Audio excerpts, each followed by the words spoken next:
Glorilla facing life in prison after this. Goodbye forever.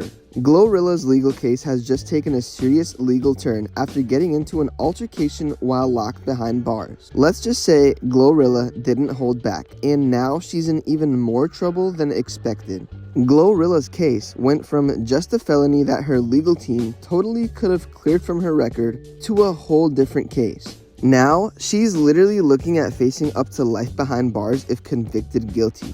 Oh, yeah, and not to mention, her legal team doesn't have much to work with. I think it's safe to say that her career is very well over after this, and we won't be hearing from her for a very long time.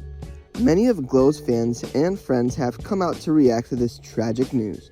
And it's crazy because nobody thought things would get this serious. Originally, Glorilla was just being charged for having possession after the feds raided her house and found a bunch of trees. But Glorilla made things much worse for herself after running into some ops while locked up. It'll be interesting to see how things turn out for Glorilla after this trial. There's obviously a lot to get into with all that's going on in the industry and all of the rapper reactions to Glorilla facing life. But today, we'll mainly be sticking to Glorilla facing life in prison after this. Goodbye forever. Because this is the talk of the town. Nobody expected this to actually happen. So, what's the tea on Glorilla's legal history? First off, Glorilla, real name Gloria Hallelujah Woods, born July 28, 1999 in Memphis, had a run-in with the law back in April 2024 when she was arrested in Georgia on DUI charges. She allegedly made an illegal U-turn, cops smelled alcohol in tree,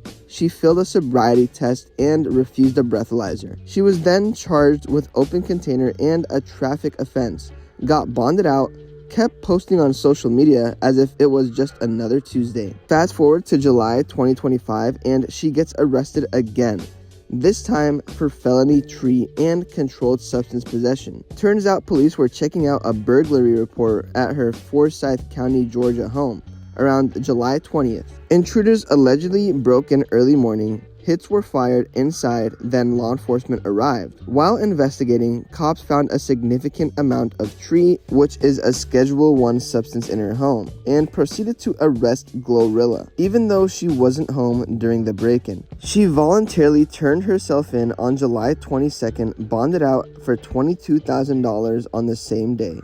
Her legal team and she herself blasted the police, arguing she was the victim, not the criminal, and that priorities were totally out of whack.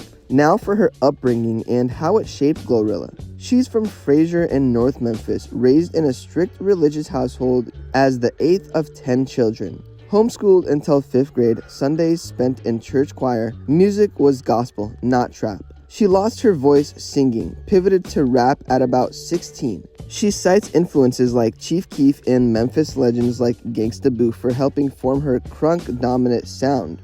She even said early recordings sounded high-pitched softer, until she embraced her deep texture. Now, this is how she rolled into fame. Her 2022 breakout, FNF Let's Go, with Hit Kid went viral via TikTok dance challenges and YouTube. That led to a signing with Yo Gotti's collective music group CMG in July 2022. Then, Tomorrow 2 featuring Cardi B soared to the top 10 on Billboard. Her debut EP, Anyways, Life's Great, landed at number 11 on Billboard 200, and she picked up Best New Hip Hop Artist of the Year in 2022. By 2024, singles like Yeah Glow and Wanna Be with Megan Thee Stallion charted at top 40. Then, her first studio album, Glorious, dropped on October 11, 2024. It was the best debut week for a female rap artist that year. Peaked at number 5 on Billboard 200, featuring guests like T-Pain, Sexy Red, Kirk Franklin, and garnered generally favorable views on Pitchfork and others. Now for some crazy facts, her middle name, Hallelujah, was her grandmother's name. She can't remember exactly why, but it stuck. She's cousins with both Cardi B and Lil Uzi Vert. Glorilla once said she never got a Christmas present, Valentine's, Easter, or Halloween growing up. It was strict, but she still ended up doing what I wanted. Glorilla's life and career are a mix of gospel roots, family discipline, and crunk energy, making it into viral success. Her legal trouble now marks her second Georgia incident. First, it was a DUI, now it's felony possession after a burglary at her house. Her team says she's the victim, but legally a serious charge. Meanwhile, her rapid rise music career shows no slowdown. Signature hits, award nominations, and headline tours. With cousins like Cardi B and Uzi, plus a loyal CMG crew, her squad is tight. Stay tuned, because if Glorilla turns drama into bars, we're watching a legend in real time.